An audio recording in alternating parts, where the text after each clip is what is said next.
Hello and good afternoon, everyone. Thanks so much for making the time to join us today for this discussion on e-waste, and specifically looking at if it's a challenge or an opportunity.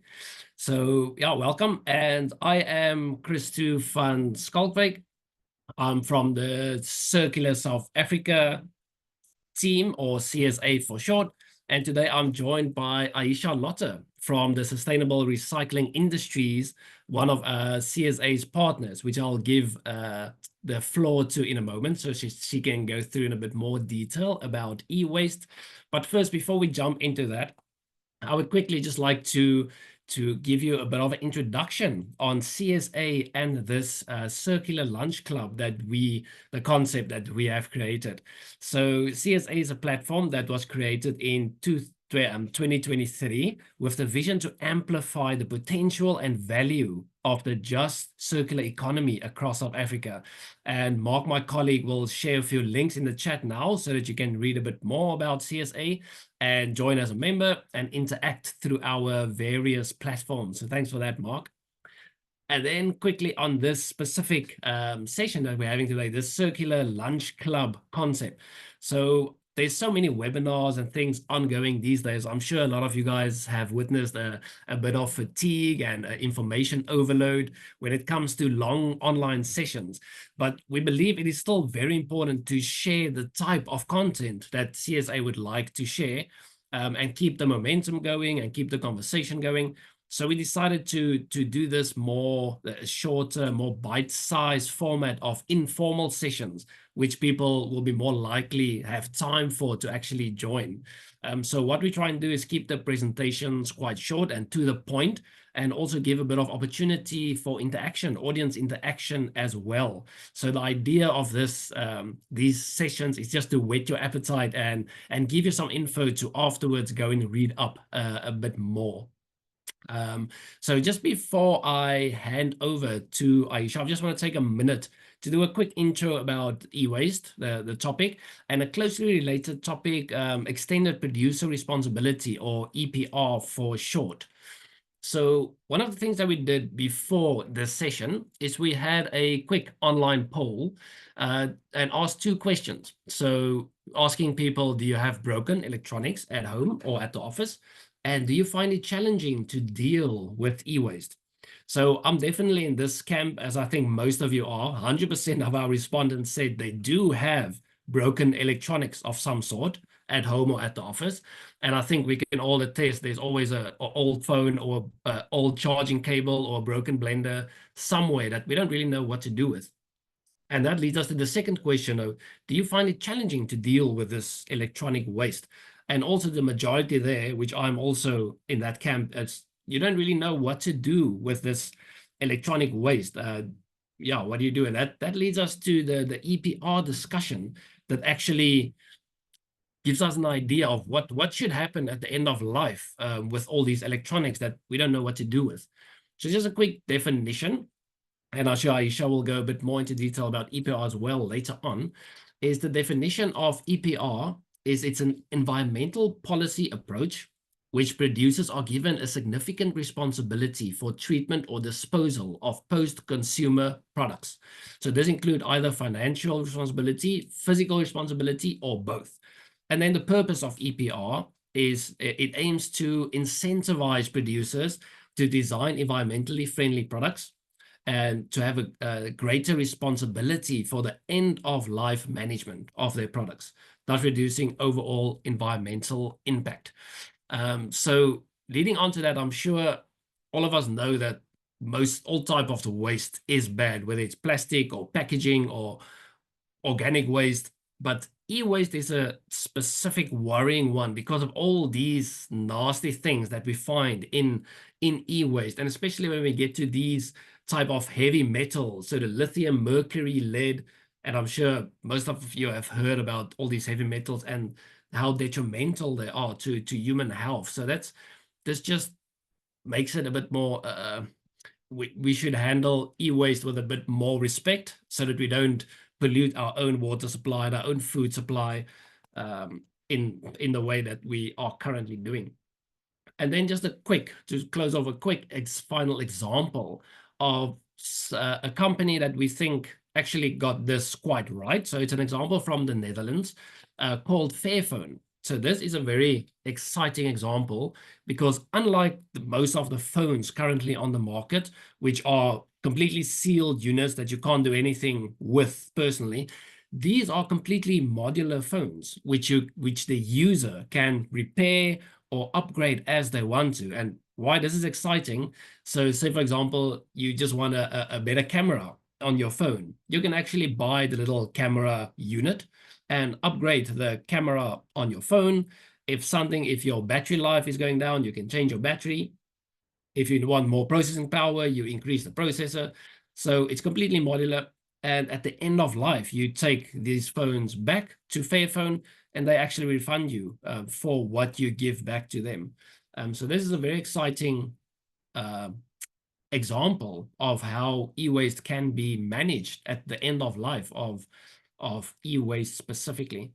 Yeah, so that's just a quick example to give you an idea of what we're going to talk about.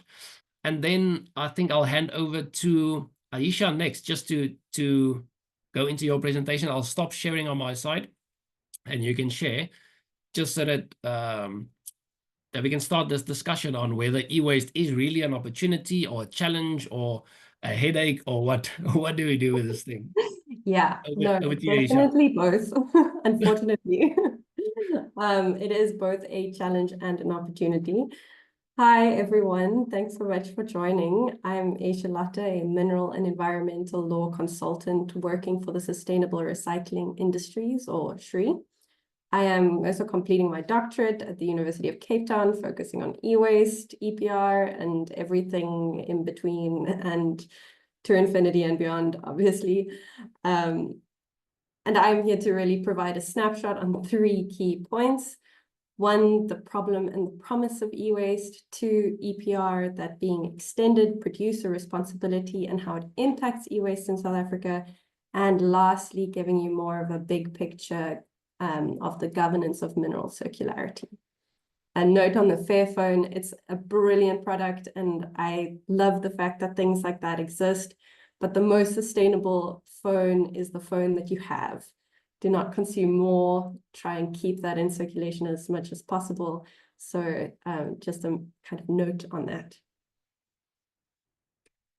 I'm going to fly through this because we've already got a proper sense of the problem, but e-waste is the fastest growing waste stream. It's complex, products are constantly changing, and there are significant unethical business practices from producers trying to keep you locked in a cycle of new purchases. Our collective dependence on these everyday items cause significant harm, as you can see with some of these blocks, just giving you a little snapshot and some of the points. However, this only happens if we do not manage and prepare for this massive wave. Currently, we're not prepared. Everything kind of goes undocumented. 82% of our global e-waste is just unaccounted for, and that really is a crisis. And the costs of doing nothing is quite incalculable. This is, however, the baseline problem. Once you start assessing the circularity of a product, the parameters of the problem expands to the full life cycle. And that's really where I find my interest. This image is of the governance issues mapped over the global value chain of electronics. What I like about it is it gives you those red flags. And just the baseline problem alone at the end of life stage is already enough to prompt us. But it is important to get a sense of the global problem and how we can find local solutions to harness this potential where we can. So let us be led by the carrot and not the stick, the promise and not the problem. On the left, you can see the potential at the beginning of the life cycle of electronics, as specified by the DTIC fact sheet. On the right, you have some figures from the value at the end of life e-waste management. This is taken from Green Cape's market report. On the left, as you can see, we have the raw materials. We have 90% of the global PGMs. We have the manufacturing capacity. We have the market. We also need to see the use in our e-waste at the end of our life cycle, so in our landfills. This is the potential not only from the actual product, but also from the space it takes up in our landfills unnecessarily. It is important to note here as well that e-waste is banned from the landfill, but everybody kind of knows that they're still going to be dumping, and a lot of households still put their e-waste in black bin, in their black bag, in their bins there. So there's that issue of awareness, but there's also an issue of legacy e-waste that you still have in those landfills. So what has this got to do with circular economy? This diagram is often cited. It's kind of the picture of the ideal circular economy. On the left-hand side, you have the biological cycles, and on the right, you have the technical. And in the center, you see who is actually the key player in these cycles. The definition of the circular economy is given to us by Ellen MacArthur Foundation. However, in academia, there are lots of different variations of this definition, but the three kind of key principles to always remind yourself of is first, that we need to design waste and pollution out of the industrial processes. Second is the need to keep products in circulation, so that's keeping your phone for as long as possible. And then the third is the importance of regenerative natural cycles.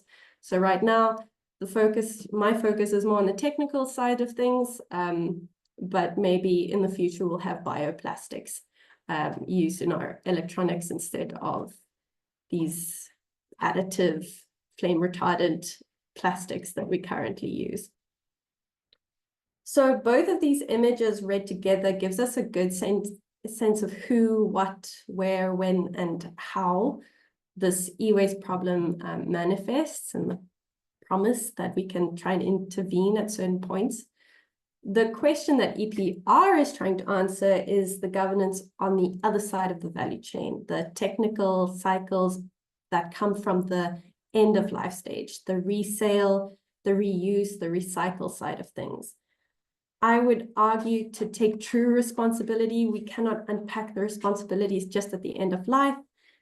True mineral circularity, product circularity, indeed, the purpose of EPR is to account for the full life cycle.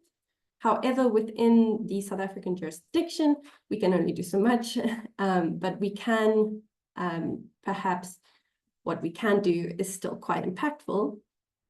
We can regulate issues through discerning importation practices, audits, perhaps setting up regional negotiation blocks to reinforce EPR at a global level, but I am definitely getting ahead of myself. Let's do something a little bit fun.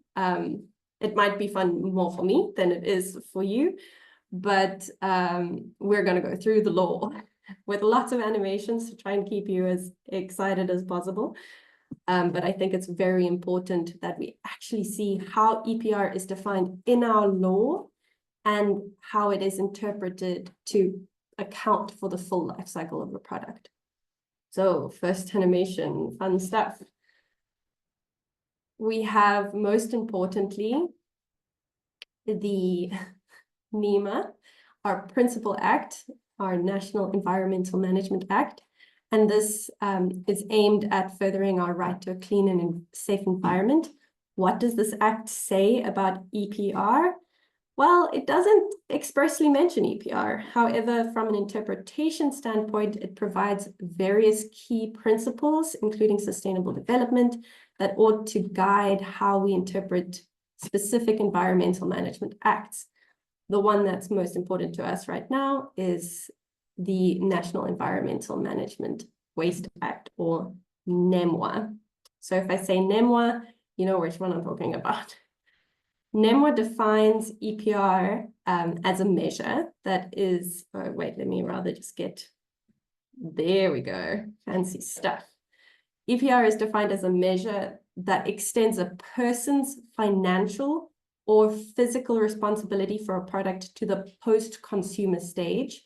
And in this act, a person is actually including an organ of state.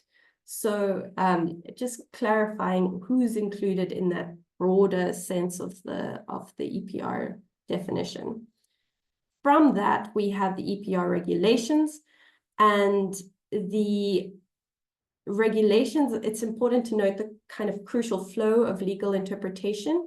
The power is sourced from the Constitution, and then it flows through NEMA, and then NEMWA, and then to the regulations.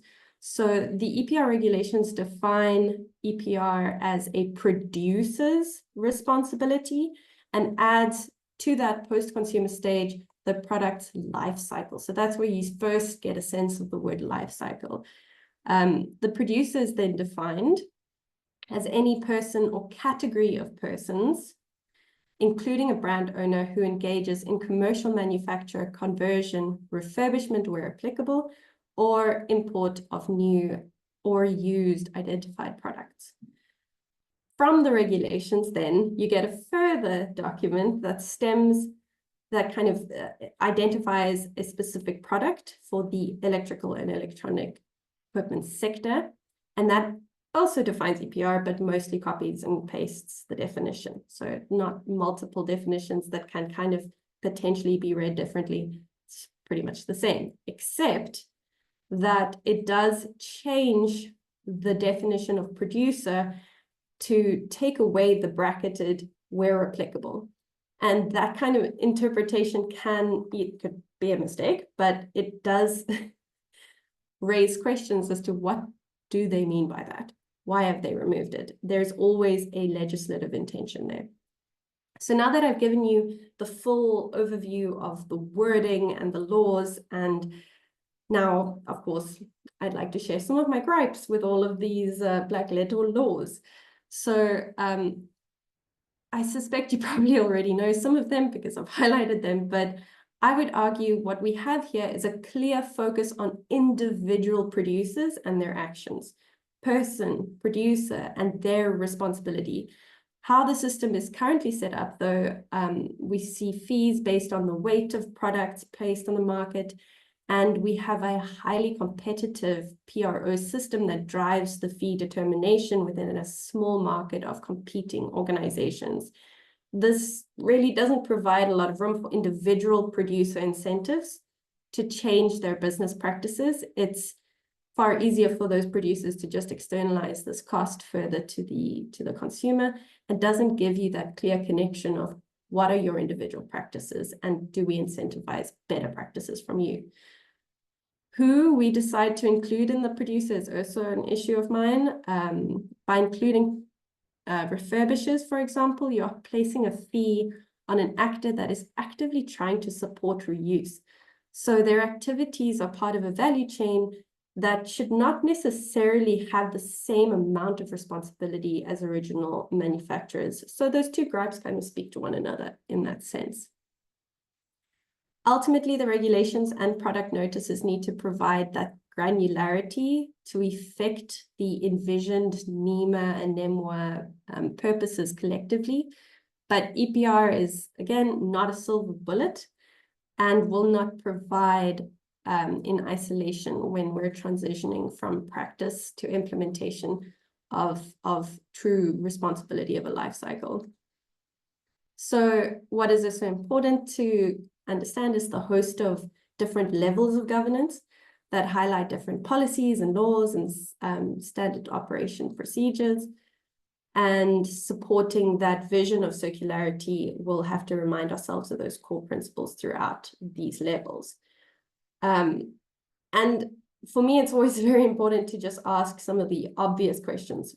Who will be doing this and what are they planning to do? And that's really been the focus of the sustainable recycling industries for the past 2 years, is developing the WE norms and standards, waste, electrical and electronic equipment norms and standards, and the national policy for e-waste. So this intention really tried to unpack the what and the who questions, whilst focusing on the interface between formal waste management operators and the informal sector. So we mapped key waste management activities and developed norms and standards to support the specificity needed within that resale, reuse, and recycle side of governance, that side of the image. So this image just gives you a snapshot of who we aimed to answer some of these questions for when it came to the post-consumer stage. And it also gives you a sense of at what point more hefty legal obligations are placed. And that shouldn't be at the reuse side. It shouldn't be at the refurbished side. It should be more towards the final treatment side where you see larger audits required.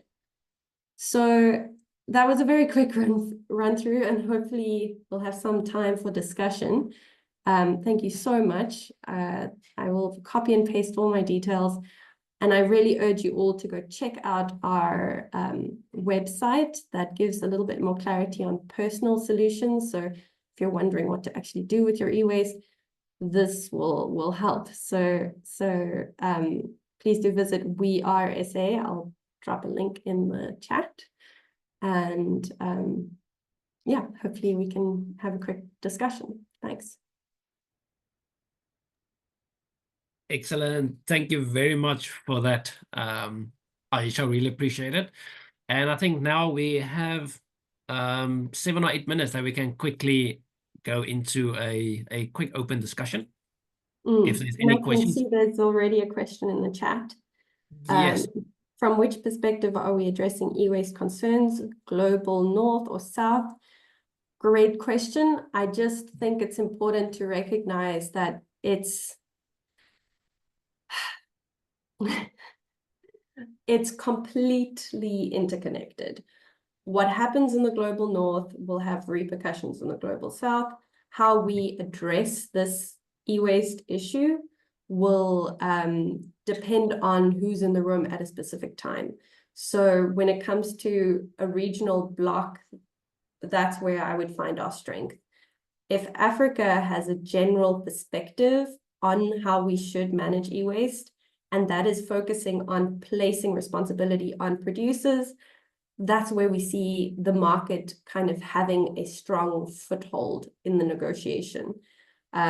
So yes, we obviously want to address it from a very local perspective, but we can't forget that we're importing a lot of these products from the global north or from, and even when I say the global north, I'm not even sure who exactly we're talking about, because e-waste is manufactured first. We have the products first, and that product has a global value chain, and can ultimately be traced by the least regulations required. So if a certain jurisdiction has less regulations on labor practices, you're more likely to see those those manufacturing, that jurisdiction becoming a hotbed for manufacturing because they don't regulate it as well. So yeah, it's a complicated question. It's a great question. It's just, I would say we have to address it from both sides and consider the full spectrum of it all. Yeah, thanks for that, Aisha. That's it's such a complicated topic, and I think the deeper you go into it, the more complex it just gets. Yeah, but it's fascinating because I think that it's a site of contention how we relate to the environment, and how we produce. And the further away we move from our natural cycles, the more complicated our management processes become. And electronics very, very far removed from organic waste, for example. Yeah, that's a fact. Maybe one quick question from my side. We mentioned all the acts and the regulations and, for example, EPR. Is there any international best practices? Is there other countries that has gotten the e-waste thing right? And is there some things that we can learn from them? If there is anyone that got it. That's such a good question. So yes, there are good practices, but when we look at EPR and we say, okay, they've got it right, we usually look at Europe. And their context is very different to ours. We know this. We don't have the collection infrastructure in place. But at the same time, EPR, as it is working within that, within the global north, isn't actually that effective. They're getting lower than 50% kind of collection targets hits. They're not doing very well because we're all focusing on waste management. We're all focusing on reacting to this flood of e-waste, when we should obviously be looking at turning off the tap. You know, how do we decouple, but also how do we degrow a industry that's just flooding the market with really poor quality stuff? We are immediately a little bit reluctant because people still don't have access to the internet, don't have access to laptops. These are not problems of production necessarily, it's problems of distribution. It's an issue of who gets access and who doesn't. I know for many people, their access to laptops, it's not that stressful. And a lot of the global north, it's very accessible. So it's not really an issue of slowing down the production and therefore everyone's not going to have access to this thing. It's more about how do we distribute this access in a better manner. And there's a comment here on the digital product passports. These are game changers. It really is something that links our, it creates data for us to work with. Okay, where is this ending up? Who is responsible at what point and where? That answers that where question. Where is the waste ending up? And a lot of e-waste coming from Europe, you know, their EPR system might look really good, but a lot of their e-waste is being shipped to other jurisdictions and managed in jurisdictions that don't have very strong regulations. So it's a global issue. It needs global EPR. And if we can create a regional block within Africa to push for better production practices, because we're ending up managing this waste, then I can actually see us pull quite a lot of strength, not strength, but like there's clout in the bigger the market, the stronger the kind of positional bargaining that you have, you know, at different tables. So yeah, very cool digital product passports, very cool. And hopefully we just have the capacity at our imports to also monitor that. You can have a passport, but if you don't have the point of implementation at individual import or individual customs, then you're not going to see any development there. So you have to be capacitated as well. Yeah. Thanks a lot for that, Aisha. I think our final question that we can address is this from Priya. Yeah. So is there an equivalent of the PROs in South African e-waste ecosystem? If not, do you think this makes the implementation of I don't know if I fully understand the question. Priya, feel free to unmute and then you can explain a bit more, elaborate a bit more on your question. Sorry about that. Hi, yes. So the PROs are the producer responsibility organizations. Yes. So those are the organizations that are being funded financially through the money that the European Union collects through the EPR, the financial EPR system. So the analysis, I've been working on the EU Critical Material Acts, Eco-Design, and EPR together. So the PROs have a target. They usually need to give you a forecast of how much waste and how much material they plan to recover from e-waste. And depending on this forecast, they get a bulk of the money paid to them. So this is sort of bringing a market aspect. It brings a waste economy, a waste market. And in 3 of the European Union countries, there isn't enough waste to be able to get critical raw materials out in an economically lucrative manner, because the middlemen, that's the PROs, they are assessed based on their waste collection target. Another problem is because these PROs are pushed to collect waste, recover critical material, it leads to moving to low R strategies. So they recover material when we can still clearly refurbish and repurpose and remanufacture a lot of these e-waste. So do you feel like not having the PROs and the PROs sort of pushing for this material recovery target makes it easier in the South African context to go into refurbishing, secondhand sales, reusing, and more better circular economy strategies? So, I mean, we do have PRs that focus on e-waste in South Africa, and their main determinant of the fee is around the waste, the weight of the product. To fully understand from a governance perspective, when you add PROs into the mix, I think that, you know, there's different models. So with us, we have a very competitive model, and different PROs can determine their fee differently. And for me, it's all in the fee determination. What are you incentivizing on that individual level? So yes, if you want to incentivize more reuse, you have to look at the chain of incentives for that for producers.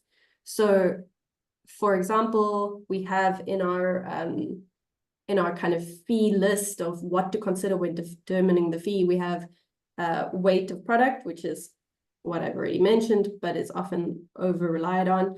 And then there's ease of recyclability, current demand of the recycling material for recycling purposes. There's all these different requirements that change the fee.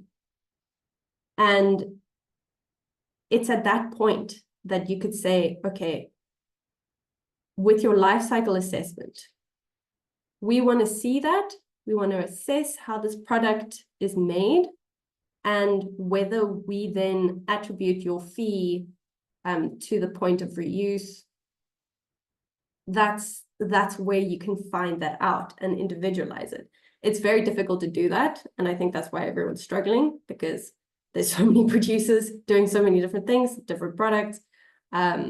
So when it comes to PROs, I think that they are very useful in trying to focus ourselves on a product and incentivize fees based on the industry that they're faced with. So I do think that they play a role in that. But yeah, you have to follow the incentive, get it to the higher R's, and yeah, you make the fee less if they're doing good practices. It's bottom line. Otherwise, they're not going to be incentivized to do that. Another big part of this is if you're just attributing it to one factor, you're going to see that fee externalized to the consumer, and this whole thing is just going to be a large administrative process instead of actually seeing changes in businesses, business practices rather. I think that might have hit some of your That's questions. very helpful, thank you. Okay. Yeah. And thank you, Paul, as well. I'm going to have a look at the 5 PROs. Okay, cool. Yeah, no, they're there now. Yeah. Excellent. Thanks so much for that, Aisha. Yeah, so that was a quick little session on this e-waste. And like I said in the beginning, the idea of the sessions is always just to whet your appetite a bit and go away from this session and read up a bit more, and all the links. Thank you for everyone that contributed in the chat as well. Go and have a look at all these links. When we send out the recording of this session to all registrants, we'll also add all the links and resources that was shared for you to go and read up a bit more. So thank you very much, Aisha, also for your coming to share your expertise and for your time. And then I'll just quickly close off. I see Mark shared the links again to CSA. I just want to say again that you can follow us on our WhatsApp status, always WhatsApp update channel, where we get quick and live updates on whatever CSA is doing, and also on our other channels that Mark shared for us. So LinkedIn, go ahead and follow us there. And then thank you very much, everyone, for your time. We really appreciate it. And we will see you in the next one. Have an excellent afternoon. Thanks, everyone. Thank you.